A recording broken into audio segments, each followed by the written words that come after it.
မင်္ဂလာပါ Crossnet ကနေပြန်လည်ကြိုဆိုလိုက်ပါတယ်မေ25မှာဖွင့်မဲ့ CCMB Anko အတန်းသစ်ဖွင့်မယ်ဆိုတဲ့အကြောင်းကိုကြေညာပေးခြင်းလို့ပါ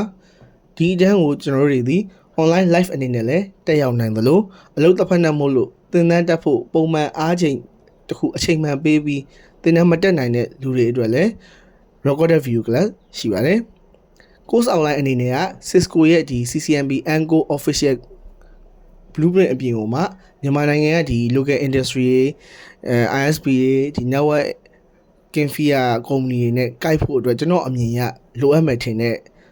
ဒီ bonus topic တွေ extra လက်တွေကိုလည်းကျွန်တော်ထည့်ပြီးတော့သင်ကြားပေးထားပါတယ်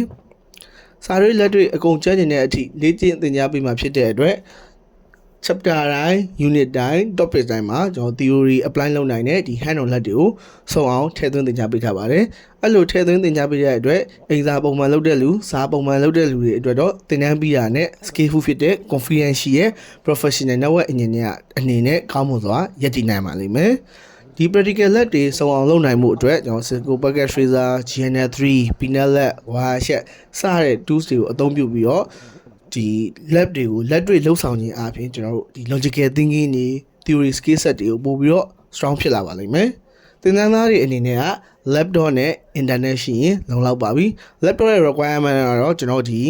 GNL3 တွေ Pinel Lab တွေ run နိုင်မှုအတွက်ကအနည်းဆုံး RAM 8GB နဲ့ i3 i5 လောက်ဆိုရင် i3 i5 ကိုမှ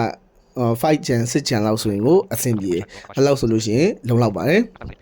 ဘာလို့ကျွန်တော် Pinel Lab ကိုသုံးလဲဆိုလို့ရှိရင်ကျွန်တော်တို့ဒီ Docker image တွေ network automation tools တွေ run ဖို့ဆိုရင် Pinel Lab ကကျွန်တော်အမြင်ကပို့ပြီးသင်တော်တဲ့အတွက်ဖြစ်ပါတယ်ပြီးတခြားလိုအပ်တဲ့ tools တွေ image file တွေ software file တွေဒီ training material document တွေအကုန်အစုံကိုသင်တန်းကျောင်းကနေ provide လုပ်ပေးရမလို့ laptop နဲ့ internet ရှိရင်သင်တန်းသားတွေအတွက်ကလုံလောက်ပါပြီကျေးဇူးတင်ပါတယ်